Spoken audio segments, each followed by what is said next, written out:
Salutations, au nom de Dieu notre Père et de Yahushua le Messie. Bienvenue dans cette vidéo dans laquelle je vais exposer le monothéisme tel qu'il a été compris par tous les hommes de Dieu, des patriarches jusqu'aux premières églises, en passant par les prophètes, Yahushua, les apôtres, etc. Je vais procéder en 3 points. Premier point, l'identification du Dieu du Temple de Jérusalem. Deuxième point, le statut de Yahushua vis-à-vis de ce Dieu. Troisième point, notre statut à nous vis-à-vis de ce Dieu. Puis viendra la conclusion. Esdras chapitre 4 verset 24. Pour le premier point, nous lisons. Alors s'arrêta l'ouvrage de la maison de Dieu à Jérusalem, et il fut interrompu jusqu'à la seconde année du règne de Darius, roi de Perse. Je vais à présent ouvrir le codage Strong, ce passage, pour voir quel est le mot original employé pour Dieu. Nous lisons 0426 Ella en araméen, qui correspond au terme 0433 Eloah, donc Eloah, terme hébreu, ou alors son extension en grec, Eloi. Donc qui signifie entre autres Dieu d'Israël.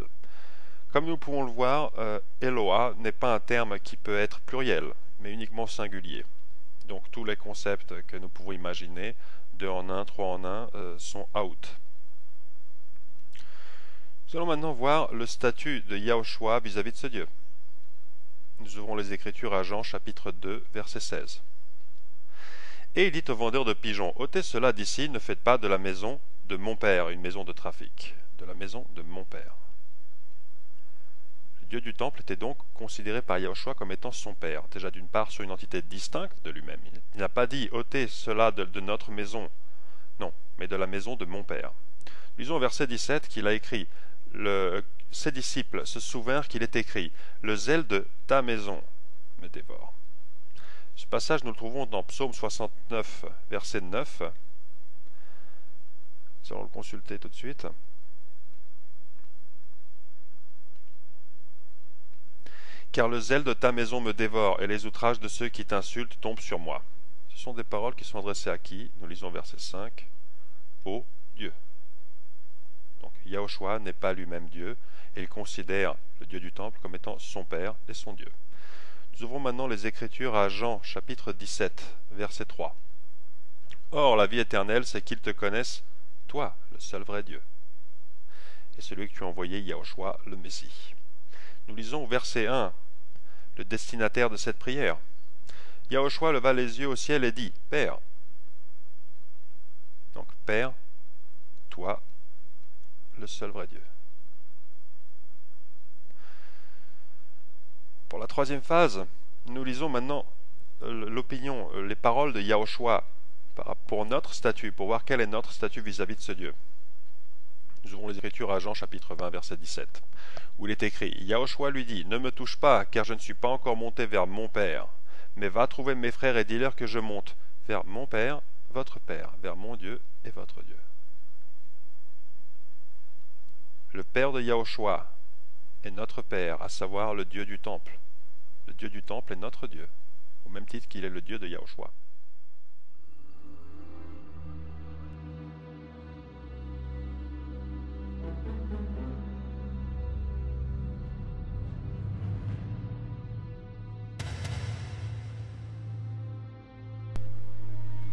Je vais à présent parler d'une croyance qui est assez répandue, qui vise à dire que Yahushua était homme sur terre, mais une fois qu'il est reparti au royaume des cieux, qu'il est redevenu Dieu.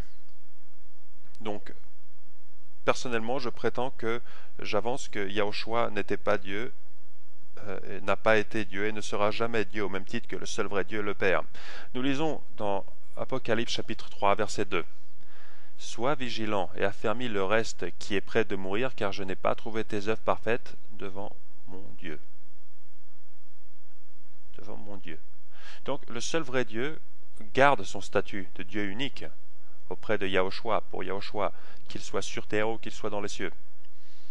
Nous lisons également cela au verset 12 avec encore un peu plus d'insistance. « Celui qui vaincra, je ferai de lui une colonne dans le temple de mon Dieu. Et il n'en sortira plus, j'écrirai sur lui le nom de mon Dieu et le nom de la ville de mon Dieu, de la nouvelle Jérusalem qui descend du ciel d'auprès de mon Dieu, et mon nom nouveau. Par conséquent, peu importe est-ce que Yahushua est homme sur terre ou est-ce qu'il est reparti dans les cieux, il n'est toujours pas Dieu.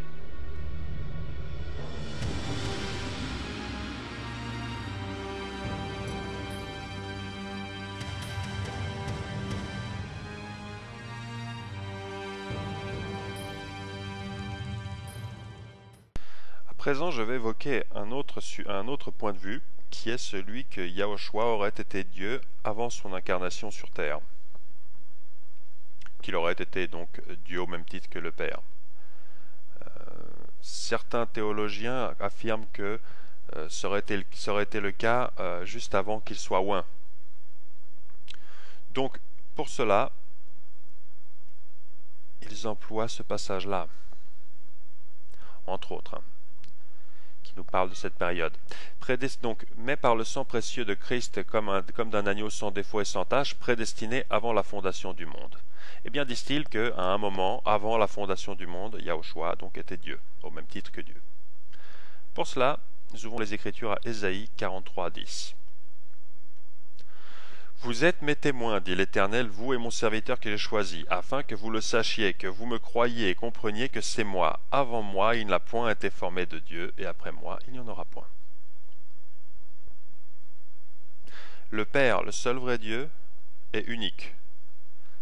Avant lui, il n'a point été formé de Dieu, et après lui, il n'y en aura point. Par conséquent, Yahushua le Messie n'a jamais été le seul vrai Dieu au même titre que le Père. Nous lisons cela également au chapitre 46, verset 5.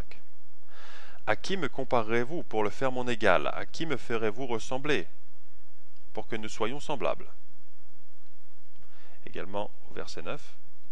Souvenez-vous de ce qui s'est passé dès les temps anciens, car je suis Dieu. Il n'y en a point d'autre. Je suis Dieu et nul n'est semblable à moi. Nul n'est semblable à moi.